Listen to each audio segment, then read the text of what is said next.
అంటే వేరే ఫంక్షన్ ఇలా ఫస్ట్ టైం కొంతమందికి అంటే ఓషో, రంగనాయకమ్మ, ఆర్జీవి ఇటువంటి వాళ్ళకి చావు ఉండదు.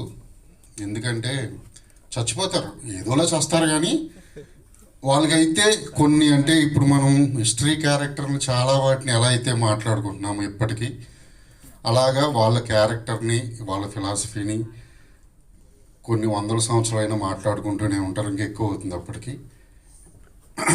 సో అంటే ఆయన గురించి చెప్పే అవకాశం ఇప్పుడు రాలే కాబట్టి చెప్పా. మేమే ఇప్పుడు చాలా మాట్లాడుకుంటూ ఉంటాం.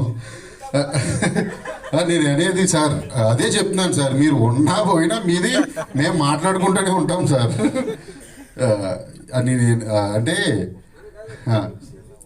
అంటే నాకు అవకాశం ఎప్పుడు సార్ సార్ నాకు రాలేదు సార్ ఇది అవకాశం, అందుకే నేను చెప్తున్నా. సో ఆయన దగ్గర వర్క్ చేయడం అనేది నా అదృష్టం. నాకు నిజంగా RX100 అనే అవకాశం వచ్చిందంటే అందులో మేజర్ పార్ట్ నేను ఆర్జీవి అసిస్టెంట్ అని. ఓకే, నేను ఎలా తీస్తాననేది తెలియదు. వాళ్ళకి ఆర్జీవి అసిస్టెంట్ అనే వచ్చింది, నేనే కాదు, నాలాంటి వాళ్ళు చాలామంది ఉన్నారు, చాలామంది. మీకు అందరికీ తెలిసి ఇండస్ట్రీలో ఎవరున్నారు ఆర్జీవి అసిస్టెంట్లు ఇక్కడ కానీ బాలీవుడ్ కానీ, అందులో నేను ఒకరిని.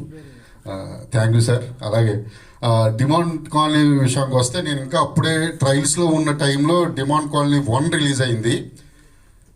ల్యాప్టాప్లో పెట్టుకుని ఎన్నిసార్లు చూసిన మూవీ లెక్కే లేదు. ఎందుకంటే భయం అనే థ్రిల్ని పొందడానికి రూమ్లో ఒక్కడనే ఉండేవాడిని, నేను ఒక్కడనే. ఆ సినిమా చాలాసార్లు చూసా. ఒక హాఫ్ ఆఫ్ ద మూవీ ఒక రూమ్లోనే జరుగుతుంది, నాకు బాగా గుర్తుంది. నాకు ఈ మధ్యన వచ్చి సురేష్ గారు ఇలా డిమాండ్ కాలనీ 2 తీసుకుంటున్నాను అని చెప్పిన వెంటనే తీసుకోమని చెప్పా. ఎందుకంటే నాకు 1 నేను పెద్ద ఫ్యాన్ని, నిన్న కూడా అదే చెప్పాను నేను. వెంటనే తీసుకోండి, ఎవరంటే సేమ్ డైరెక్టర్ అయినప్పుడు ఆబ్వియస్లీ అదిరిపోతుంది, తీసుకోండి అని చెప్పా. తీసుకున్నారు. అలాగే నేను ఆ మూవీ కూడా చూసా. నిజంగా అంటే డైరెక్టర్ తాలూకు ఇమాజినేషన్ అనేది ఎలా పని చేయాలంటే, ఇమాజిన్ చేయగల డైరెక్టర్లు మాత్రమే విజువల్గా వండర్స్ సృష్టించగలరని నేను పక్కా నమ్ముతాను.